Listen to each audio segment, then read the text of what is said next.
Με τη σειρά να ευχαριστήσω το Κέντρο Στήριξης ΜΚΟ για την πρόσκληση προς το Ινστιτούτο μας για συνδιοργάνωση, αλλά και σε μένα προσωπικά σήμερα. Και να σας συγχαρώ για την πρωτοβουλία και την δουλειά. Θα ήθελα να ξεκινήσω.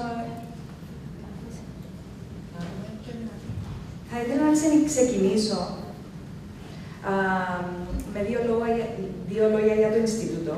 Το Μεσογειακό Ινστιτούτο Μελετών Κοινωνικού Φύλου ιδρύθηκε ως μια εθελοντική πρωτοβουλία μιας ομάδας ακαδημαϊκών για τη συγκρότηση μιας φεμινιστικής οργάνωσης που θα μπορούσε να διαδραματίσει σημαντικό ρόλο στην πρόθεση των δικαιωμάτων των γυναικών και της ισότητας των φύλων με περιφερειακή εστίαση. Το Ινστιτούτο σήμερα εκπονεί, προωθεί και συμβάλλει σε προγράμματα και μελέτες σχετικά με κοινωνικά, πολιτικά και οικονομικά θέματα που σχετίζονται με το φύλο και τα δικαιώματα των γυναικών σε εθνικό, περιφερειακό και ευρωπαϊκό επίπεδο. Ως φεμινιστική οργάνωση, η πεποίθηση του Ινστιτούτου είναι ότι η πατριαρχική δομή της κυπριακής κοινωνίας και η παραδοσιακή ρόλη των δύο φύλων αποτελούν τη βάση των άνισων σχέσεων εξουσίας μεταξύ ανδρών και γυναικών σε όλα τα επίπεδα. Μέσω της πατριαρχίας διαιωνίζεται η βία, η φτώχεια, ο κοινωνικός αποκλεισμός και άλλες κρίσεις που αντιμετωπίζουν οι γυναίκες στην κοινωνία μας. Από την εκπαίδευση στην πολιτική εκπροσώπηση, από τη βία κατά των γυναικών, στη σεξουαλική και αναπαραγωγική υγεία και δικαιώματα, παραδοσιακές αξίες και άκαμπτη ρόλη των δύο φύλων είναι διάχυτα. Αρνητικά στερεότυπα φύλου στα μέσα μαζικής ενημέρωσης είναι ανεξέλεγκτα και οι γυναίκες αυτονίζονται με τρόπους που υποστηρίζουν την ανισότητα των φύλων. Επιτρέψτε μου να συγκεντρωθώ σε ένα ζήτημα που νομίζω εγώ προσωπικά δεν θα κουραστώ να το συζητώ, αυτό της συμμετοχής της γυναίκας στην πολιτική ζωή. Προφανώς δεν το έχω ξεπεράσει και νομίζω δεν πρέπει να το ξεπεράσουμε. Όπως είπε και η φίλη μου η Ξένια σήμερα το πρωί στο ραδιόφωνο, είναι ένα θέμα που νομίζω πρέπει να συνεχίσουμε να το συζητήσουμε και να μην το ξεπεράσουμε και να μην το ξεχάσουμε. Για να μην, επειδή συνήθως συζητούμε ένα θέμα έτσι για μία-δύο εβδομάδες και μετά ξεχάνεται. Δεν θέλω να σας κουράσω πολλά, απλώς να σας υπενθυμίσω. Το 90% των κοινοβουλευτικών εκπροσώπων είναι άντρες. Νομίζω με την Μαρία Κυριακού ίσως αυξήθηκε στο 11% εκπροσώπηση των γυναικών στο Κοινοβούλιο. Μόνο 44 από τους 104, 42% των δικαστών είναι γυναίκες. 51 από 244, 20% δημόσιους υπαλλήλους ανώτερων επιπέδων είναι γυναίκες. 3 από τους 11 γενικούς διευθυντές, διευθυντρίες υπουργείων είναι γυναίκες.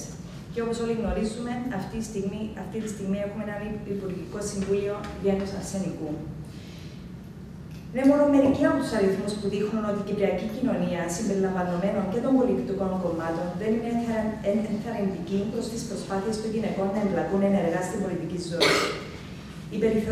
Η περιθωριοποίηση των γυναικών στην πολιτική και δημοσία ζωή δεν είναι απλώς ένα θέμα στατιστικών, αλλά αποτελεί ένα ζήτημα ανάπτυξης δημοκρατικών αρχών και προτύπων. Η παρούσα κατάσταση αποτελεί ένα σοβαρό δημοκρατικό έλλειμμα, ενώ παράλληλα απειλεί την νομιμότητα όλων των πολιτιακών οργάνων. Η ανισότητα αυτή υπονομεύει εξάλλου κάθε προσπάθεια για πρόθεση μιας συμμετοχικής δημοκρατίας χωρίς αποκλεισμούς. Τα ζητήματα που αντιμετωπίζουν οι γυναίκες που επιθυμούν να συμμετέχουν στην πολιτική και στη δημοσία ζωή είναι πολύπλευρα. Κάποια σημαντικά ζητήματα τα οποία έχουν προκύψει από πρόσφατες έρευνες περιλαμβάνουν την ανισότητα των φύλων στο εκπαιδευτικό σύστημα και στα ΜΜΕ, τα οποία διαιωνίζουν τα αρνητικά στερεότυπα, την αδυσόπιτη πατριαρχική δομή των πολιτικών κομμάτων στην Κύπρο και τα συντηρητικά χαρακτηριστικά γνωρίσματα του κυπριακού εκλογικού σώματος και συνεπώς της κυπριακής κοινωνίας. Διαπιστώνεται επίσης ότι η πολιτική βούληση των κομμάτων δεν είναι ικανοποιητική, γιατί δεν αρκεί μόνο η συμπερίληψη γυναικών στα ψηφοδέλτια, αλλά χρειάζονται περισσότερα και πιο δραστικά μέτρα που θα έχουν ως στόχο την αλλαγή των στερεοτύπων, των παροχημένων αντιλήψεων για τους ρόλους των δύο φύλων και τη δημιουργία μιας νέας κουλτούρας μέσα στις δομές των πολιτικών κομμάτων.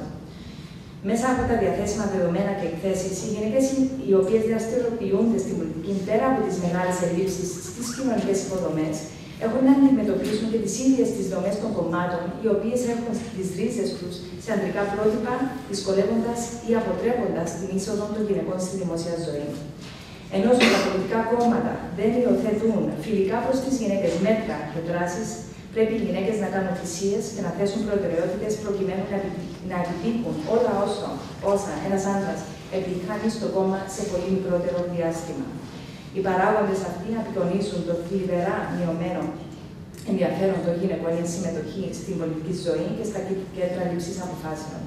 Είναι προφανές ότι η απουσία ή εν μέρει παρουσία των γυναικών στα βασικά όργανα λήψης αποφάσεων εμποδίζει την ενσωμάτωση της διάστασης του κοινωνικού φύλου σε αυτές τις κρίσιμες σφαίρες επιρροής.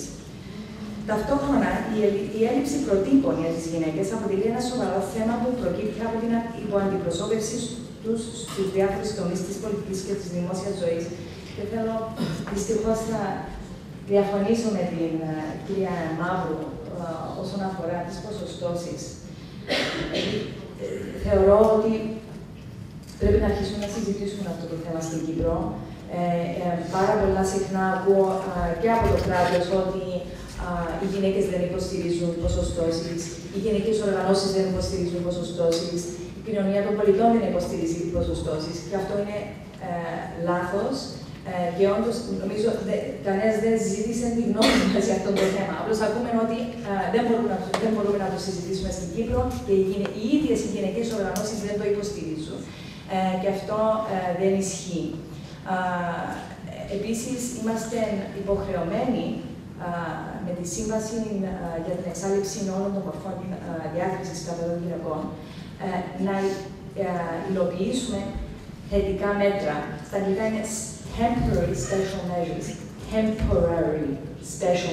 measures, έτσι ώστε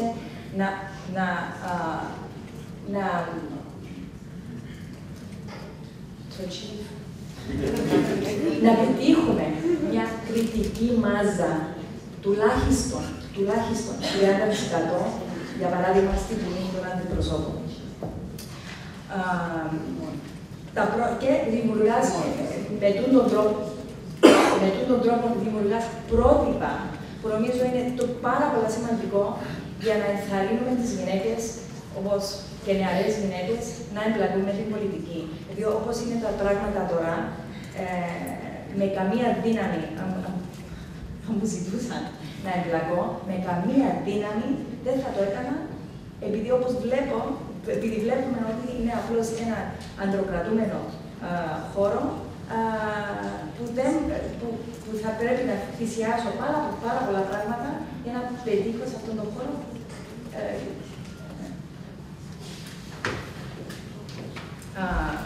Τα κορίτσια στην Κύπρο, ενώ γενικά πετυχαίνουν καλύτερες επιδόσεις, πετυχαίνουν πρωτιές εξετάσεις και υπερτερούν ειδικά στους απόφοιτους ανώτατων σπουδών, συνεχίζουν να επιλέγουν παραδοσιακά γυναικεία επαγγέλματα, με κύριο κριτήριο το ωράριο, που θα διευκολύνει την ανατροφή των παιδιών.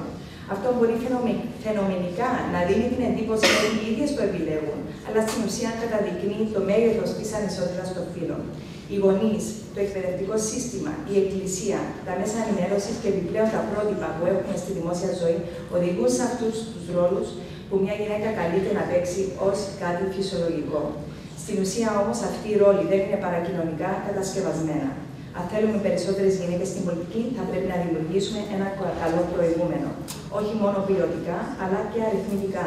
Η συμμετοχή γυναικών στα κέντρα λήψης αποφάσεων θα θέσει το πρότυπο της γυναίκας στην πολιτική και την κοινωνία. Και αυτό είναι αναγκαίο για να χτιστεί η γυναικεία πολιτική ταυτότητα. Οι γυναίκες αναμφίβολα εισάγουν έναν εναλλακτικό τρόπο σκέψης. Οι λόγοι για τους οποίους μπαίνουν εξ αρχής στην πολιτική είναι εντελώς διαφορετικοί από αυτούς των ανδρών. Έχουν διαφορετικά κίνητρα, αφού λόγω της διαφορετικής κοινωνικοποίησης τους έχουν διαφορετικές εμπειρίες ζωής και τεχνογνωσία, με αποτέλεσμα τη διοχέτευσή τους σε αποφάσεις που αφορούν το σύνολο. Επομένως, η απουσία τους από τα κοινά είναι ένα πλήγμα, ένα έλλειμμα σημαντικό για όλους και όλες μας.